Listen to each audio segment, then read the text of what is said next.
Another great webinar. Believe it or not, we're squeezing in 7 of these bad boys into like a 10-day period.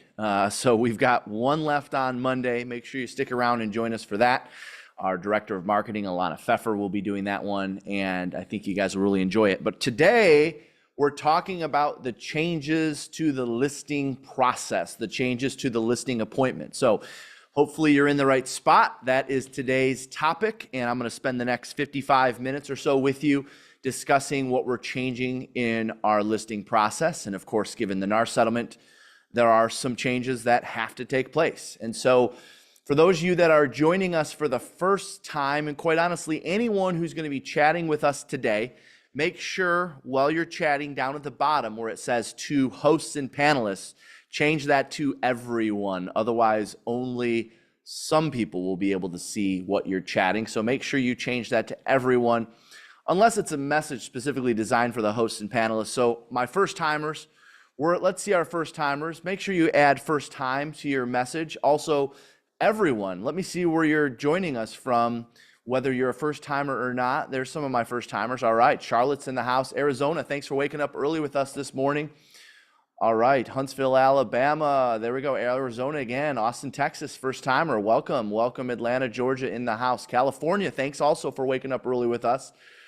You'll see in there, they are dropping the link to the workbook.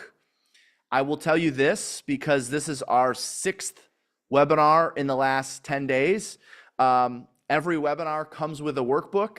This one in particular is going to require a lot of writing. Now, some of you like typing, and that's fine if you got a Google Doc or whatever in front of you. And I'm going to encourage you, because some of the dialogues I'm going to share with you today are going to be dialogues you've never heard before. And so when we talk about new dialogues, well, I want to make sure you master them. How do you master a dialogue? You write it, physically handwrite it, you chant it, and you role play it. And so today you're going to get some new dialogues that you've never heard before, because they are specific to the changes because of the NAR settlement. And so I want to make sure you print that workbook off. There it is in the chat. Click that, download it. Now, if you're one of those that just prefers to type, that's fine. At least download it or get it up on your screen so you have it, as I'm going to reference a few things in the workbook with you today. So for those that are not familiar, I saw we had a lot of first timers on. Welcome to all of our first timers. For those that are not familiar, my name is Jeff Glover. I'm from Detroit, Michigan. I've been listing and selling real estate now this May. I entered into my 22nd year. And I believe the reason why Glover U is having the fast growth that it's having is because of this reason and this reason only. Because, and well, there's probably other reasons, but this is one of the main ones. I'm in it with you. I know what you're going through. I know what buyers are saying. I know what sellers are saying. I know when you go on an appointment, the objections they're giving you today. I know when you meet with a buyer, the questions that they have about the commissions, NAR settlement. I know exactly what you're experiencing. And so there's a reason why, even when the NAR settlement came out, we were not one of the first, we were the first organization to have a script book for you to operate from. And I covered every single objection that I had been receiving, plus all the objections that I anticipated we would receive. During that video, gosh, it was now 4 months ago, I made some pretty bold claims and some bold statements, and it's fascinating to me how many of them have actually came true. One of which was the ability for a seller to offer concessions to attract buyers and their agents. So we're going to talk about that a little bit today. I know that some states and some MLSs are changing their tune on that just a bit, but I've got some really up to the minute data, meaning like as of yesterday, up to the minute, to update you on that, because it is part of our presentation and I want to make sure that you're also following the rules. So just to give you a little background, as I mentioned, 22 years. Glover U is a broker agnostic training and coaching company. That means if you get the chance to come to one of our bigger events, we just had a 1,000+ person event up in Traverse City, Michigan. Our next big event is in January in Phoenix. We'll have probably anywhere from 1,200 to 1,500 at that event. We are broker agnostic, which means when you come to our events, we have agents, brokers, leaders, team owners from all companies. I mean, you name it: Remax, Keller Williams, Coldwell Banker, Century 21, Real, LPT, EXP, all the independents. Everyone is represented in our audience because We have one dog in that fight, and the only dog we have in the fight is to help you list and sell more real estate. We don't care what company you're with. So today we're talking the changes to the listing process, the changes to the listing presentation, and I'm going to get to those in a second. But before I do, for those of you that joined us a few minutes late, make sure you get your hands on the workbook. It's in the chat. And for those of you that have the workbook, I'm going to go through 3 real important resources, especially for my first timers. As I saw, we had a lot of first timers on. So for my 2nd, 3rd, 4th, 5th, 17th, 70th timer, just give me 3 minutes while I explain these 3 quick resources. So resource number 1, every day I write a message specifically designed to help listing agents, buyer's agents list and sell more homes. Every Monday, every Tuesday, every Wednesday, every Thursday, every Friday, I'm waking up and I'm thinking about what happened yesterday in my business. I actually had a question from somebody recently who said, "Hey, Jeff, where do you come up with the content for these?" And honestly, my answer was kind of silly, but it's simple when you think about it. I don't have to think of content. I just think about what I did in the previous day or what I'm planning on doing today, and I share it. Sometimes it's I went on an appointment and the seller gave me this objection, and here's how I handled it. Other times it's like, for instance, yesterday's message was all about my morning routine on the busiest expired day of the month, which is always the first of every month. Anyways, if you're not currently receiving the daily message, I recommend you take advantage of it. It's totally free. You can text us to get it. Just text the word morning to 55444. I'll do it with you. It's super simple. Open up your text messages just as if you were texting a new friend. The phone number is 55444. I know it's only 5 digits, but somehow it works. And in the body of the message, type morning. They'll put that in the chat as well. Again, you're texting the word morning to 55444. It's going to come back and ask you your first name, your last name, and your email. And just like that, you're signed up. All right. So make sure you're texting the word morning to 55444. That's how we're going to get you signed up for the daily message. Now, the second resource I want to share with you is the Glover U app. And the reason why I want to share the Glover U app with you is because we are regularly uploading and updating our free resources. And there are more free resources in the app than anywhere else out there. In fact, we have people right now going on our website and paying for resources that you can get for free in the app. So you're missing a huge opportunity if you don't have the app. How you get your hands on it? Super simple. You're just going to search Glover space the letter U in your app store. Again, if you did the daily message, it'll probably come back and just give you the link. But in your app store, open up your app store. You're going to search Glover space the letter U. And it should come up right away, depending on whether you have an iPhone or an Android. And that's where you're going to get all of our free resources. Take advantage of those. Again, there's all sorts of stuff in there. We probably give more away than we've ever charged for, so take advantage of that. That's resource number 2. Resource number 3, and I wouldn't be doing my job. My marketing team would kick me in the butt if I walk out of here without talking about all of the content that they're putting on our YouTube channel. We've probably put more content in our YouTube channel in the last 3 months than in the last 3 years. So every single time there's an update, every single time I have a new technique to help you help a buyer understand the value in working with you. Every single time I have an update on what we can do to improve our listing process, it gets updated to the Glover U YouTube channel. So super simple. I'm going to give you a way so that way you can be in the know. If you open up your YouTube app, which all of you should have it. If you don't have the YouTube app, that's fine. Just search YouTube on Google. And when you go to YouTube or your app, search Glover space the letter U. All right, if you search Glover space the letter U, you'll find our channel there, and there's going to be like a little bell in the middle right-hand side of the screen. That's the subscribe bell. Just click subscribe, and you'll be all set. Every single time we release a new video, you'll be the first to know. In fact, when we did the NAR settlement video, I think we waited maybe 10 days before we shared it with the public. But we shared it on YouTube first. So all of our YouTube subscribers had access to that about a week before that went out to the public. So take advantage of that. Okay, those are the free resources that I wanted to share with you. Now, why should you pay attention to what I have to say today? If I'm in your shoes, I would wonder that. You already heard that I'm in the trenches with you, but in what way? So just to give you an idea, in the last decade, meaning the last 10 years, I have personally, not my team, this is me personally, averaged 100 transactions a year the last 10 years, all right? Our team, we do somewhere between 900 and 1,000 as a team. The last 10 years, I've averaged over 100. Here's what's important to know. Our team takes, right now, between 75 listings on a bad month and 100 listings on a good month. And I'm not talking like, downline, I'm not talking brokerage, I'm talking a team of about 40 producers taking between 75 and 100 listings per month.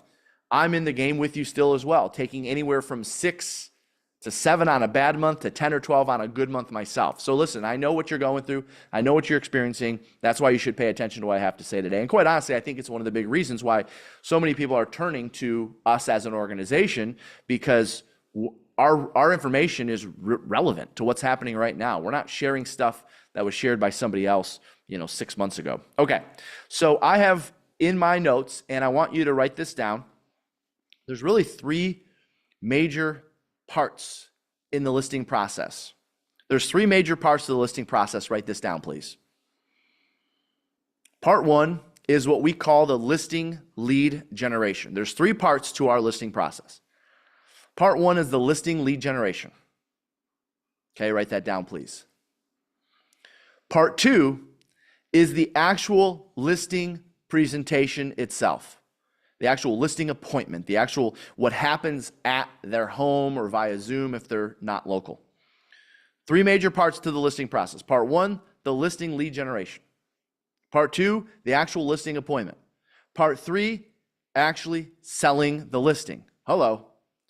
Kind of important. If we don't do that too much, we probably won't earn much more seller business. So we have the listing lead gen, we have the listing appointment itself, and we have selling the listing. Now, I want you to look at those 3 as you wrote those down.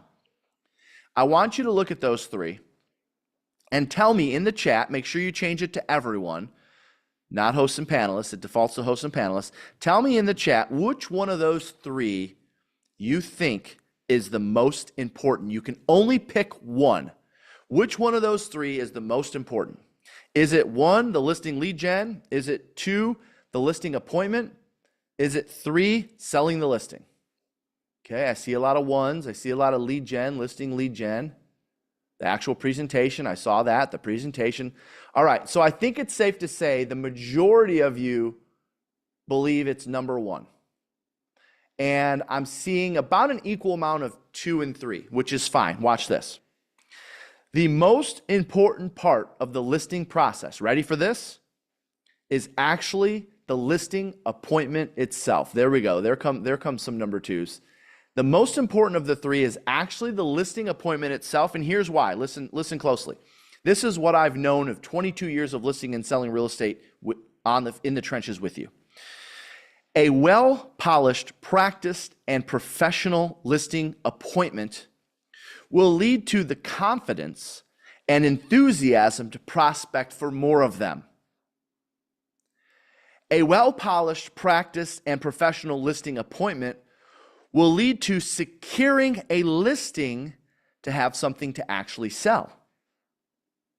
A well-polished, practiced, and professional listing appointment will lead to the listing being priced right and actually selling. So ding, ding, ding, that's right, it's actually number 2. There is nothing more important in the listing process than the actual appointment itself. Lead generation, it will become important because without leads, what are we going to present to?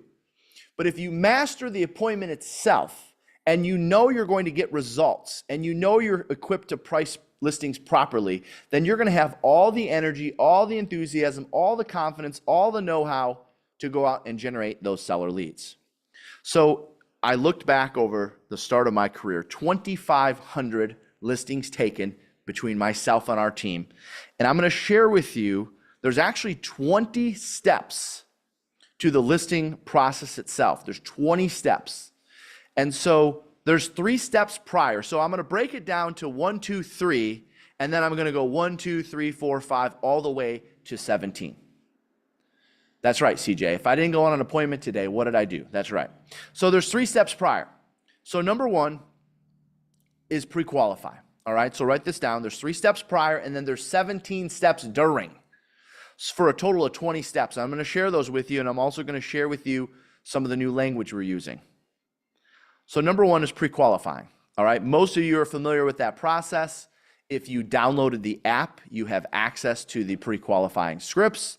You can go on to gloveru.com and you can find our resources on there if you don't have the app.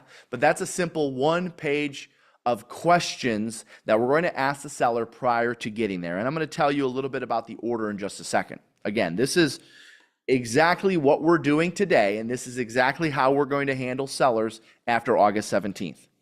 Step two is the pre-appointment package. Step two is the pre-appointment package, and I want you to make a note under the pre-appointment package. Make sure the material matches the clientele. So step one is the pre-qualifying script. You're all familiar with that. That shouldn't be new to you. But number two, you should be including a pre-appointment package that matches the clientele. And I'll give you a for instance, okay? So I brought, just before I walked, our studio for the Glover U studio is actually kind of behind one of our Glover agency offices. So before I walked back here, I went to the file cabinet where I normally grab my materials before I go on a listing appointment, and I just grabbed a handful of listing material. Now, the one thing I wanted to show you under this point is, watch this. I have in front of me, which I'll hold them up, I have in front of me 1, 2, 3, 4 different listing pre-listing packages, okay? Now, why do they look differently? Watch this for a second, okay? If you take a look at this one, this is a traditional looking high-end luxury, we consider this luxury in Michigan here, traditional looking high-end luxury home, but it's very traditional looking. Now, if I am going on a listing appointment with a home that looks similar to this, and I'm taking out material that has the city of Detroit skyline on it, they're going to wonder, do I really sell homes in the suburbs? Is this guy from the city? We don't have a condo to sell, or we're not selling a high-rise. I don't understand. So watch. We have material that specifically matches the clientele. By the way, this is considered traditional luxury. That's what we call that, traditional luxury.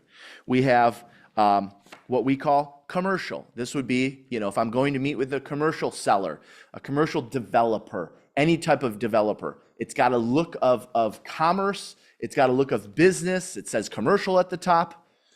Okay, now what about this one? Well, this is a classic looking, what I would call a classic Metro Detroit home. Why, if I'm going on a listing appointment, would I choose this one over this one? Well, watch this. If I go on a listing appointment with a house that looks like this or similar to this, why would I take something that looks like that? They're going to think I only handle average looking homes. So I have material, by the way, luxury modern. I have material, luxury modern doesn't even look anything like luxury traditional. In fact, even the material looks and feels differently, all right? There's a touch of gold in here versus black and white. So the lesson here is, do your materials match your clientele? And if you're going on a listing appointment, remember, they are hiring you in many cases to sell their most valuable asset. And so if I'm selling their most valuable asset, then they're going to form an opinion of me based on what I present. So what you present is, of course, in terms of materials, can be physical, but it's also what you say. And never forget this in listing property. And many of you have heard this through the years, especially if you've taken my listing mastery program. A consumer makes a decision mostly, not only, but mostly on who they're going to hire based on how you make them feel. Well, how do you make someone feel a certain way? Usually it's based on what you say first and primary, and secondary based on what they see. So just as important as it is to master the dialogues, which we'll talk about that a little bit later in this session, it's important that your material is top-notch. Our stuff gets an update every single year. For those of you that have taken Listing Mastery, we share all this stuff with you. You've seen all this before. It's kind of fascinating. We have so many agents today that come up to me at our events and say, Jeff, I just recently graduated Listing Mastery. And they hand me something that looks almost identical to this, and they say, check this out. What do you think? I'm like, well, it looks pretty familiar, but by the way, it's part of the program. So I understand, I want you to be able to take what we do and use it at a high level. So that's number two, 3 steps prior. The pre-list package. Number 3, what are we doing today? Our 20-step listing process. There's 5 touches to the seller prior to us even getting there. 5 touches to the seller prior to our arrival. Let me share with you what those touches are. Okay?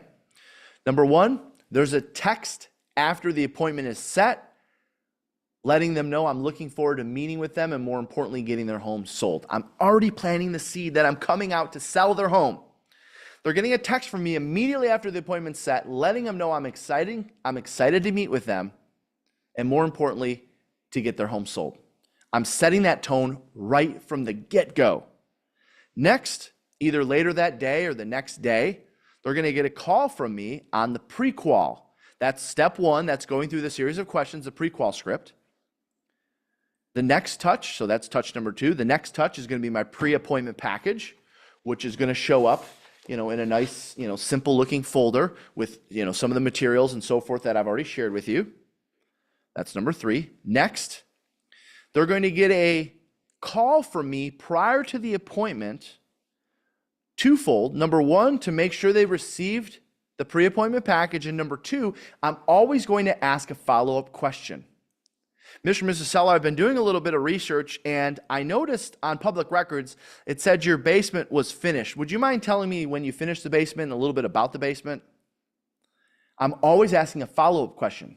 Why? Because I want to have 5 touches prior to my arrival. It's going to increase the chances of me getting the listing, number 1. Number 2, it's going to increase the chances of them keeping the appointment because they know I'm doing all this work behind the scenes.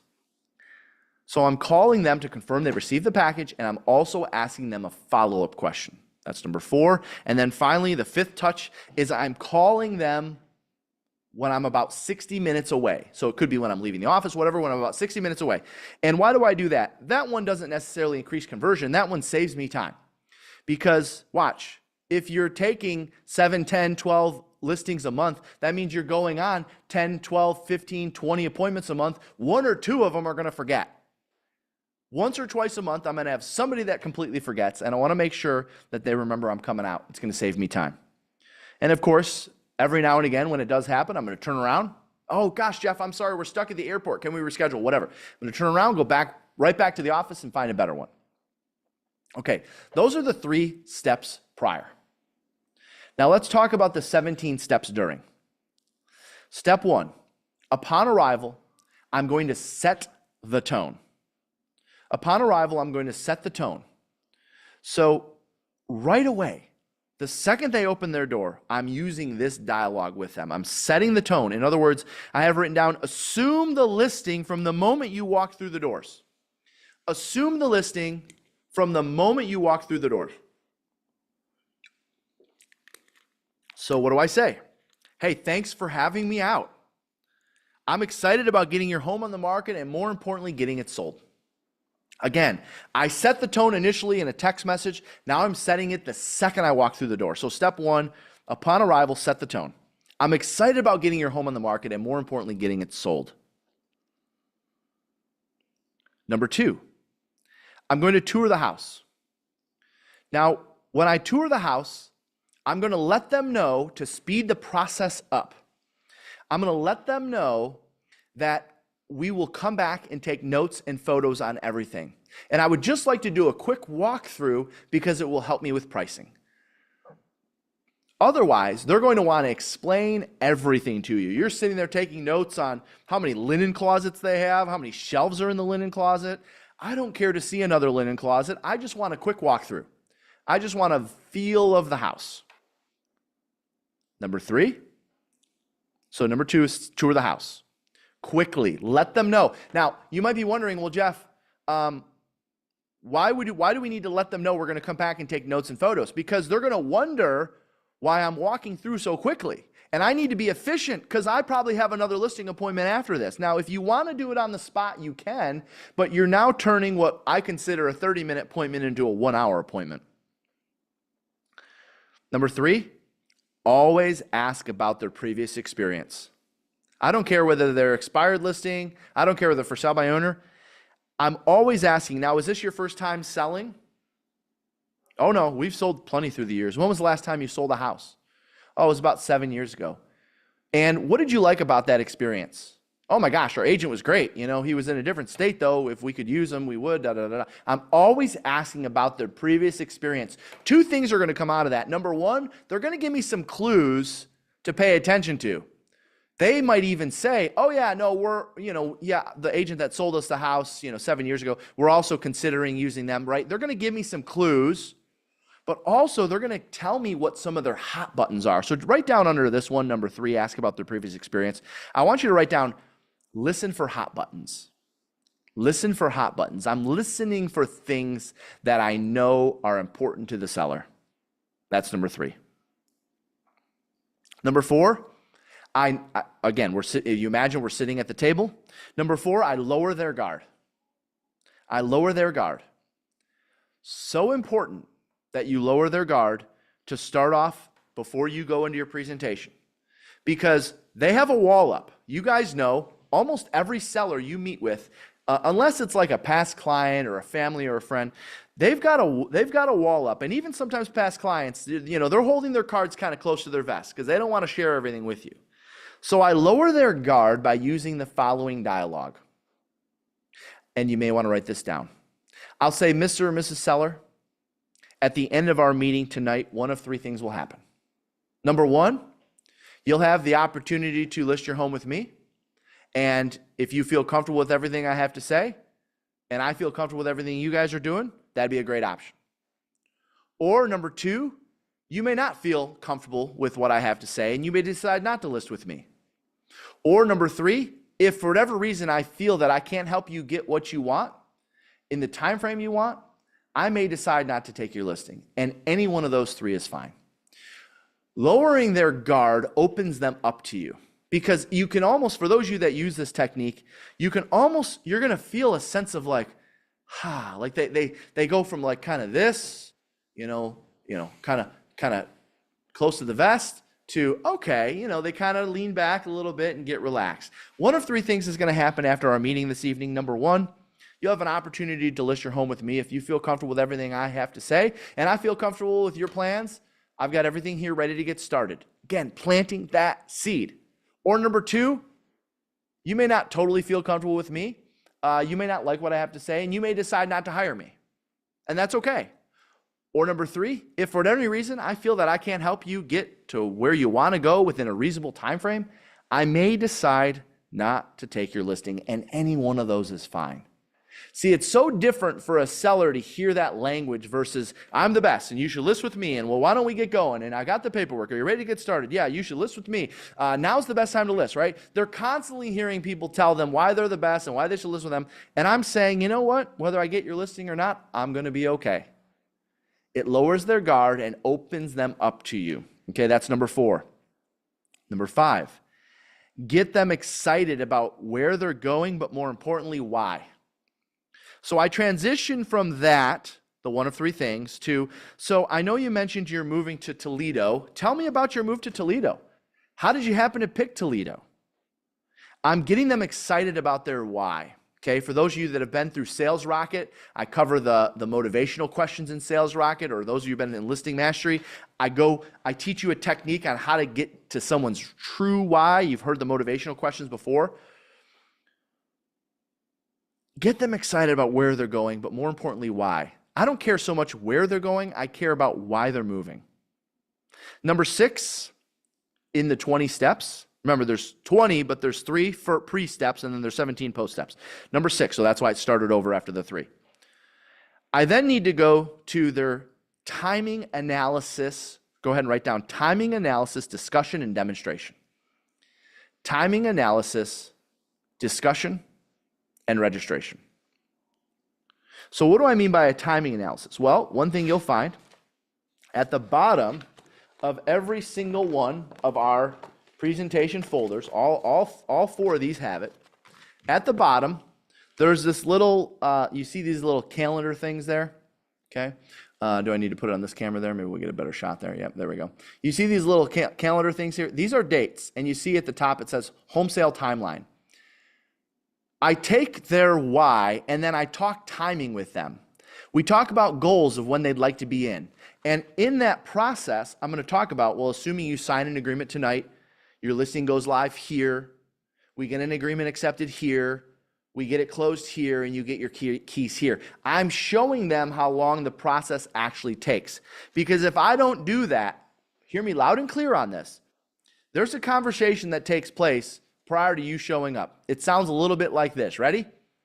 Honey, no matter what he says, we ain't signing anything. You got me? We're good on this? No matter what he says, we ain't signing anything. That conversation takes place before you get there. And so why do they do that? They do that because they feel like if they sign with you in that moment, then they're going to be moving next week. And that's not something they're prepared for. When I show them the timing analysis of how long it really takes, by the way, before we had this fancy material, I would literally take out of my folder, okay, I at least had a folder, hopefully everyone has a folder, I would take out a comparable, an active, a pending, a sold. I'd literally open this up, I'd take out a piece of paper, I'd flip it upside down, and I would draw this out on a blank sheet of paper. Okay, so it doesn't have to be fancy, but you do have to help them understand how long this process takes. Because if you don't do that, then they're going to use this objection with you at the end. Well, you've given us a lot to think about, and we know the market's moving pretty quickly, so just give us some time to get our ducks in a row, and we got to call movers, and we got to check here, and we got to check this. Watch. When I go over the timing analysis, they go from we need time to after this, oh wow, we better get moving then. We better get going, so make sure you explain their timing. That's number 6. Number 7. Always confirm their home specs. So I transition from there. Now I'm starting to get into kind of the market analysis stuff. Okay. So I want to confirm their home specs. Why do I have this in here as a step? Well, because early on in my career, let's just say more than once, I comped the wrong house. So it's very important that when you're going through the CMA with them, you've got the right comps.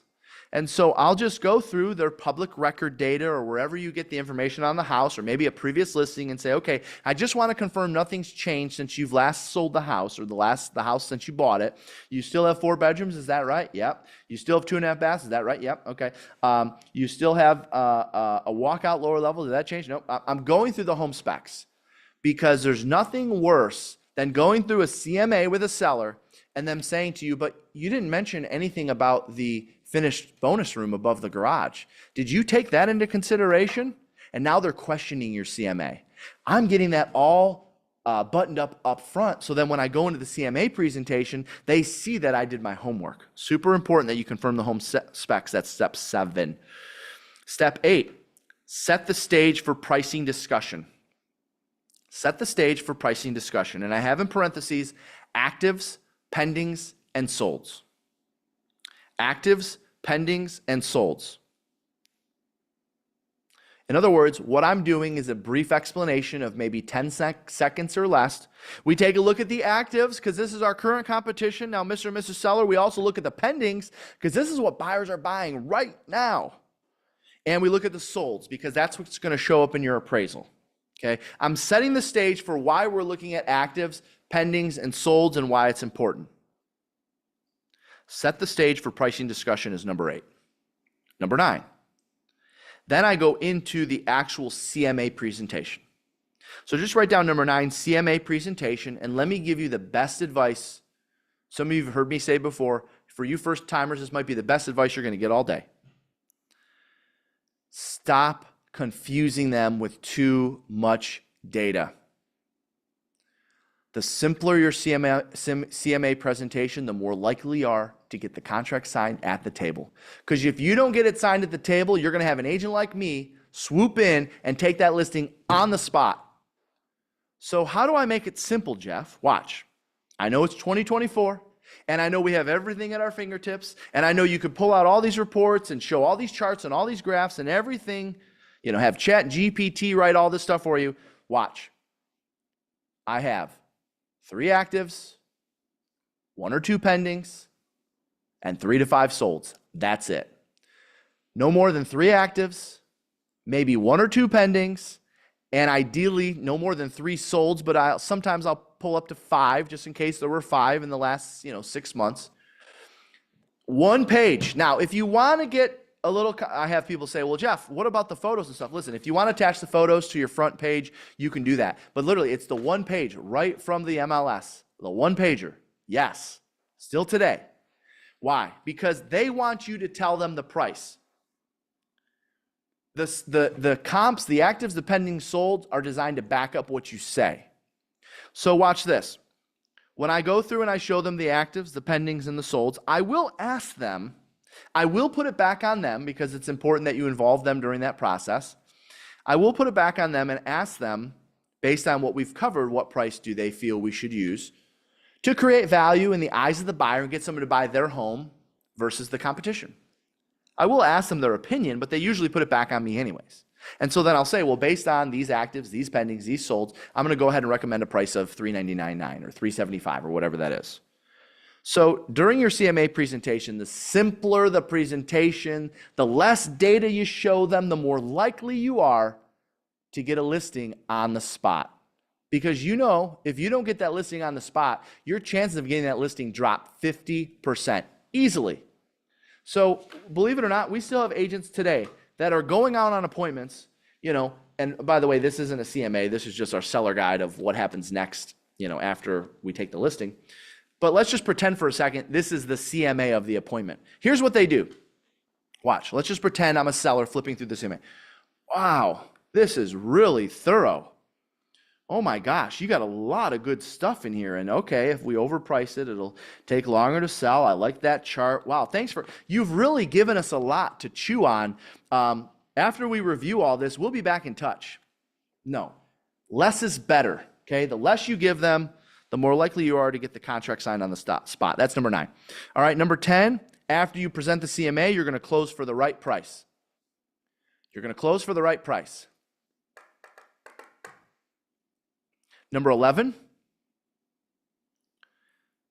well, by the way, Jeff, how do you close for the right price? What price do you feel we should use to create value? Number 11, they're going to give you an objection, so I have written down handle pricing objections before advancing. Handle pricing objections before advancing. Because they're going to say, well, that's not exactly the number that we wanted. But why don't you tell us what you're going to do to sell our house? Well, I'm going to get into what we do to sell homes. And before I do, I just want to make sure we're on the same page. Is 475 a comfortable number for you? I am not moving forward. Make a note of this. Do not move forward until you have an agreement on price. Why am I going to waste time explaining my plan of action and everything I do to sell homes before I have an agreement on price? There's no point. So I will push back and say, I'd love to share with you what we're going to do to sell your house. I'm super excited about our plan. And before I get into that, I just want to make sure, I know you're not thrilled about the 475 number, but are we at least in the ballpark? Yeah, Jeff, we're at least in the ballpark. Perfect. Well then, watch this. Now I can go to the next step, which is, so number 11 is handle pricing objection before advancing. Step 12, close after handling objection. Close after handling objection. Every time you have an objection, you have an opportunity to close. Okay, I saw a couple things in the chat. If you're wondering, where's the NAR script, the NAR settlement scripts? Of course I saved the best for last. Come on, guys. Close after handling an objection, because when you handle objection, you have an opportunity to close. Number 13. Well, what do you mean close after handling? Hold on. Let me go back to 12. What do you mean by close after handling objection, Jeff? Well, watch. If I get an agreement from them on price, I'm going to ask, do you feel I can sell your home? Yes, we do. Great. Are you ready to put me to work for you then? I'm going to close for the listing before I get into anything else. Why? Because there's a certain percentage of people that you meet with that don't need to see this stuff. There's a certain percentage of people that you meet with that don't care about your plan of action. So when we reach an agreement on price and I handle their pricing objection, I'm going to say, well, based on everything we covered, do you feel I can sell your home? Yes, we do. Great. Are you ready to put me to work for you? Well, we just have one more thing we want to cover, and then that's where another objection usually comes up. So write down number 13. Number 13. Future pace for price reduction once we have an agreement. Number 13, especially right now, you want to talk about getting listings sold. Number 13 is critical. Before I move on to present my plan of action, before I move on to the paperwork, because you might say, well, Jeff, what if they say, they're ready to list with you? Well, I want to get number 13 in because this is going to help me get it sold later. So number 12 is close after you handle the objection. Number 13, future pays for a price reduction once we have an agreement. Future pays for a price reduction. All right, I'm going to paraphrase it with you now. Of course, I know many of you have taken Listing Mastery or intend on taking Listing Mastery. By the way, if you're a Listing Mastery graduate and you're joining us today, let us know in the chat. I want to see some of my Listing Mastery graduates or those that are planning on joining me in Listing Mastery. Throw that in the chat if you guys have been through it. Did you guys get value in Listing Mastery? Two-time grad? I hope so, because it's being completely updated. So yes, it is updated for the new NAR settlement. So watch. I have to future pace for a price reduction. What does this mean? That means, thank you guys, great to see your comments. That means then, if I have a seller who is in agreement with me on price, I have to plant the seed right now that we still may need to reduce it later. So I will ask the question if they're aware of a listing becoming stale. Are you aware of stale listings in today's market? I'll ask them that question. Oh yeah, no, that would be a listing that's been on the market for a long time. That's right. You don't want to be one of those, do you? No, we don't. Okay, good. So then here's what we're going to do. After 14 days of your home being on the market, we're going to do an entire reevaluation of what took place. We're going to take a look at the actives, the pendings, the solds again. We're going to take a look at the feedback, and I'm going to make suggestions to you on what I think it's going to take to get it sold if the 470 price doesn't work. Prices are fluid. They could go up and down depending on what's happening in the market. And just know, after 14 days of being live, we're going to have an up-to-date market analysis discussion to see if we pick the right price. So do you see, in the listing appointment, I'm planting the seed right then and there, that in 2 weeks, we might be talking about a reduction. And as you know, many cases, if a listing isn't sold after 2 weeks, it's probably time for a reduction. All right, number 14, then I need to present institutional versus promotional marketing. Present institutional versus promotional marketing. All right, I'm not going to get too much into this. In a nutshell, institutional is everything you do to promote yourself, your brand, your team on social media, mass advertising, however you promote it. And promotional is your plan of action. Everything you do specifically to sell the house, right? Like what's on your plan of action? Everything you do specifically to sell the house. That's promotional. So there's two types of advertising you're talking about with the seller. Present institutional. Help them understand that the social media videos you do indirectly promotes their home because it drives more traffic to you. That's institutional. Promotional is product. Think institutional as you, your company, your brand. Promotional is the product, their home. Number 15, after I go through my plan of action and everything I do to sell homes, I'm going to ask them this question. So number 15, by the way, is closed for signature. Because after I go through the price, and we got an agreement of price, and now I go through the plan of action, I'm going to ask, do you feel that this plan has what it takes to get your home sold? Do you feel this plan has what it takes to get your home sold? And when they say, yeah, Jeff, this is pretty thorough. Perfect. Are you ready to put me to work for you? With a big smile. Perfect. Are you ready to put me to work for you? I'm always closing after I present the listing plan of action. Why? Because right after the listing plan of action, guess when my value to them is the highest? Right after this. Right after I went through everything we do to promote their home institutionally and promotionally. Okay. That's number 15. Close for a signature. Number 16. Ready? Wait for it. It's not going anywhere. Handle objections. Just write down 16, handle objections. Because when I ask the question, are you comfortable? They say yes. And when I ask, do you feel I can sell your home? Guess what the number one question that comes up at that point? And that is, well, what do you charge for all this? So here we go. Here's the new commission explanation. And now I'm going to say one thing before I get into this, okay? I'm going to give you the new commission explanation that's taking place at the kitchen table August 17th and beyond. In fact, for us, it started already. I don't know why, but our MLS went early. Some of you guys around the U.S., obviously, I know we've got a lot of Canadian friends on that aren't dealing with this yet, but some MLSs started this practice of the new NAR settlement early, including ours. So this is the language we're using right now, and I'm going to get to that in a second, but I want to update you on something because I'm going to have a lot of you that say, oh, Jeff, I can't use that here. Can't use that here. Our state came out and said this. Our MLS came out and said this. Hold on. Now watch.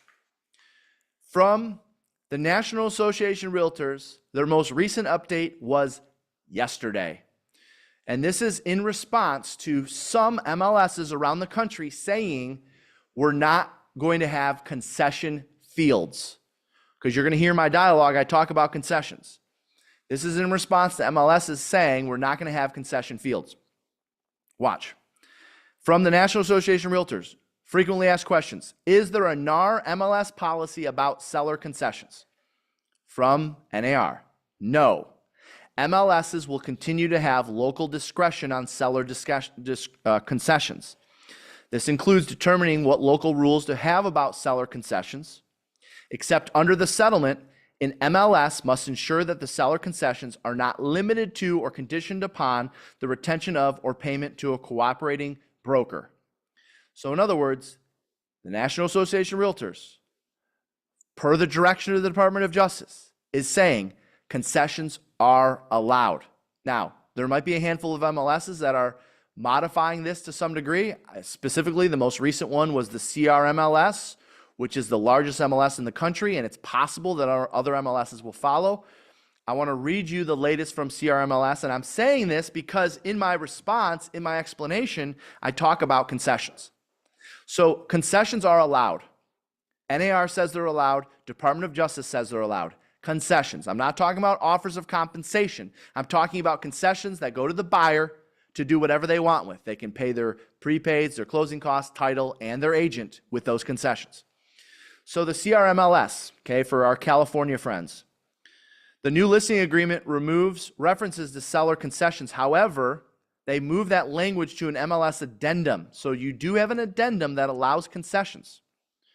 It includes terms that indicate a seller does or does not authorize their broker to put in the MLS that the seller is willing to consider offers asking for concessions.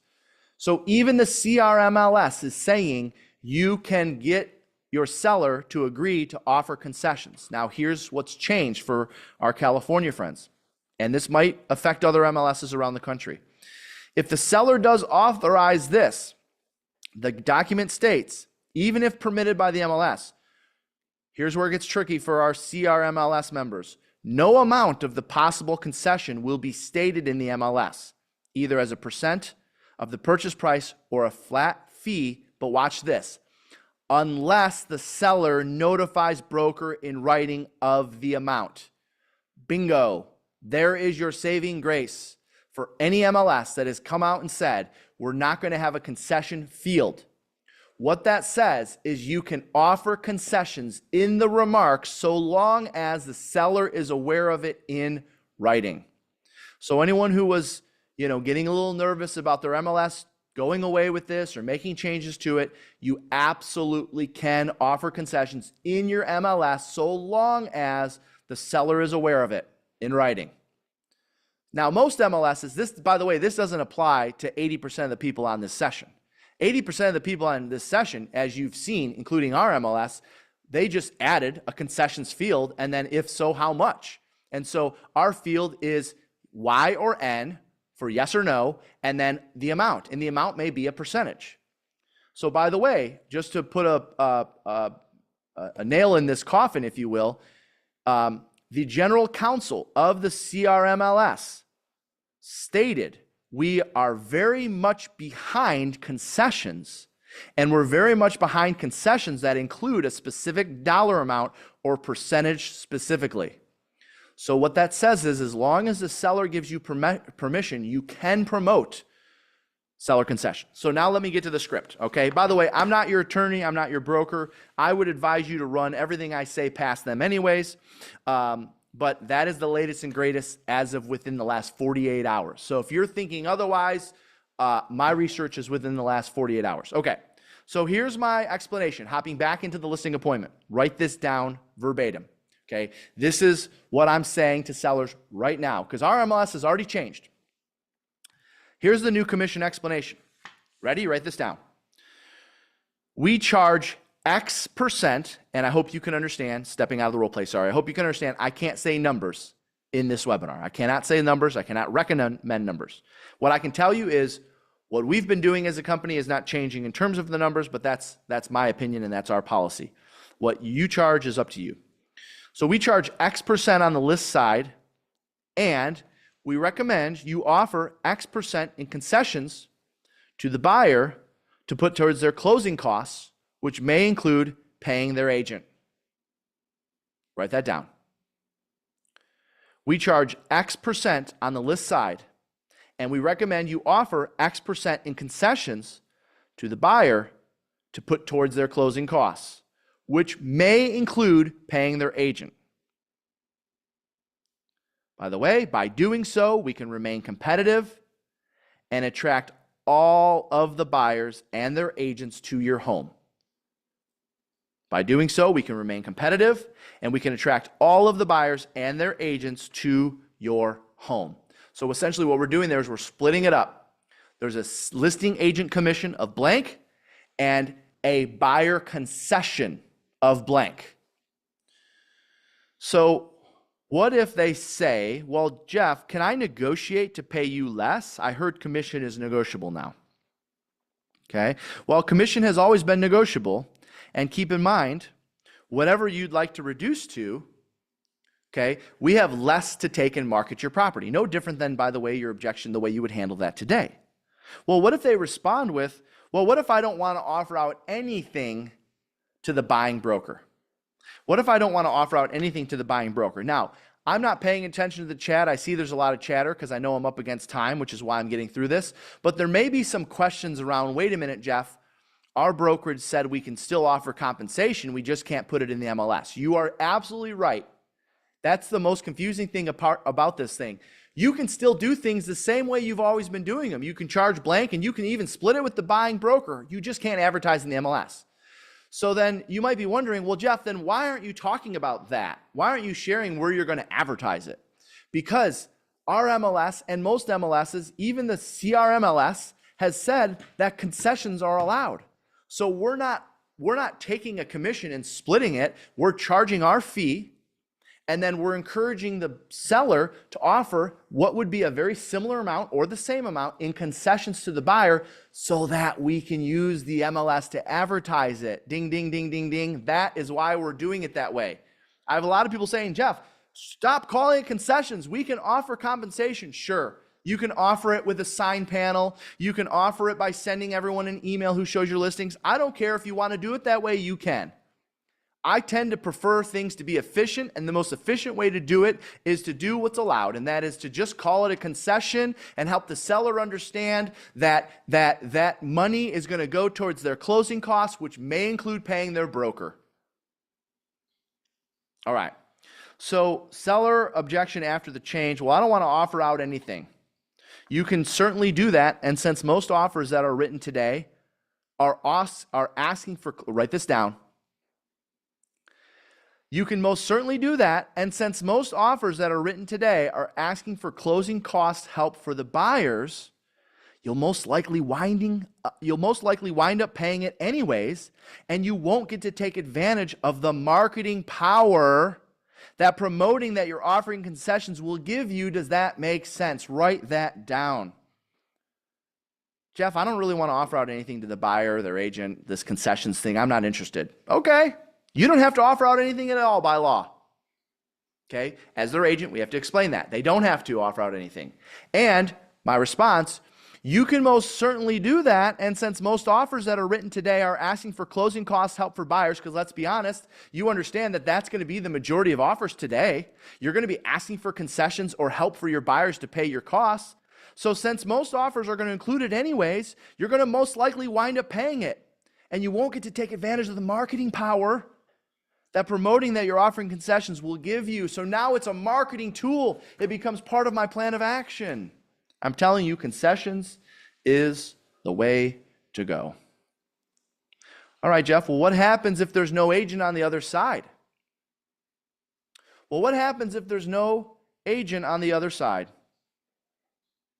Do I only owe you your portion? Watch this. The X amount that you pay me to list, market, sell, and ultimately close your property does not change. However, the amount you pay in buyer concessions will be reduced to blank. Now, that's my personal choice. Let me step out of the role play for a second. Meaning, if I end up double-ending a listing, like most of you probably do anyways, I'm going to give them a break on that side. But I'm still most likely going to enter into a buyer agreement that states that that buyer has to pay me. So therefore, the concessions are still necessary to help that buyer out.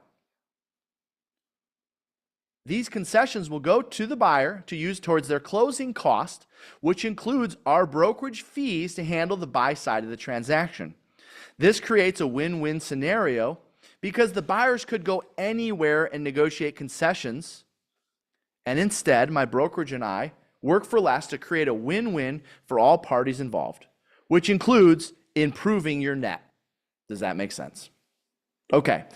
And by the way, step number 17, write this down, and you're going to get a recording of this. So I'm going to want you to go back. All of those scripts I just covered, I want you to write them. I want you to chant them. I want them to role play them.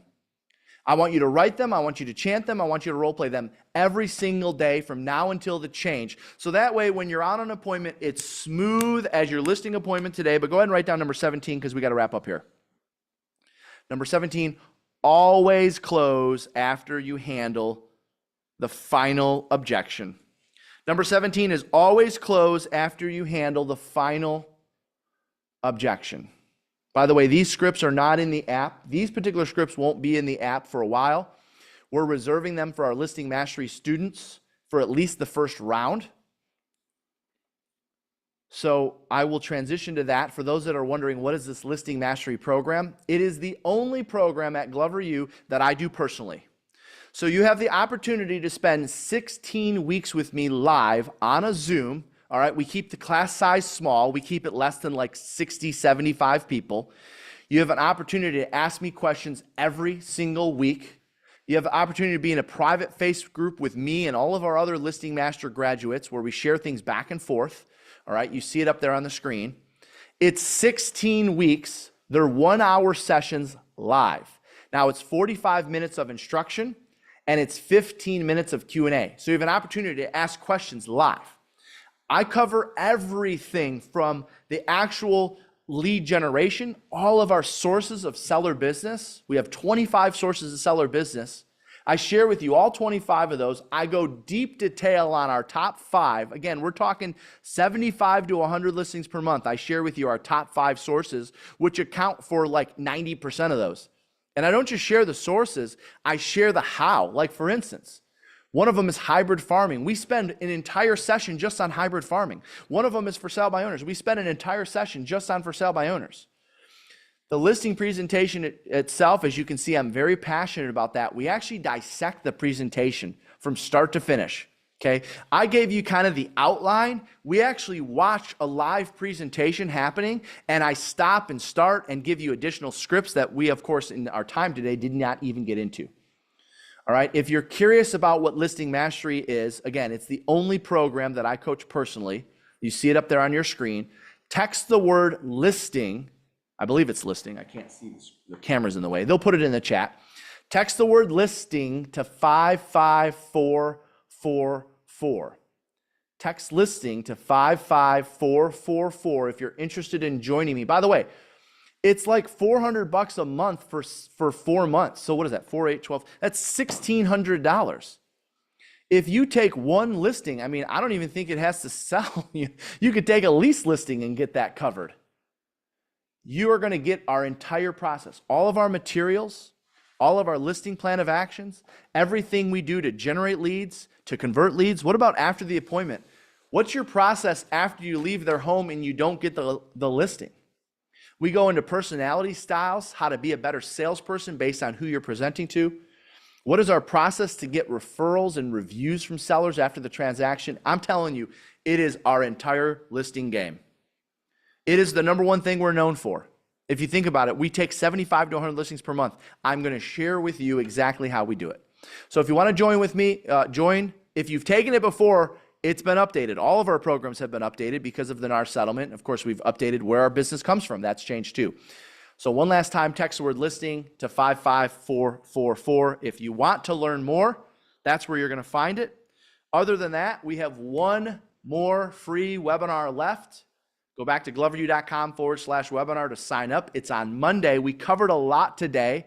Did you guys get a lot of value? Did we cover the right stuff? Because it's very time sensitive today. Hopefully you guys got a lot of value. I know several of you are going to watch the replay. I want you to take these scripts. I want you to write them out, master them inside and out. For those of you that are listening on the podcast, thanks for listening. Everyone else, make it an awesome day, and we'll see you next week. Bye-bye.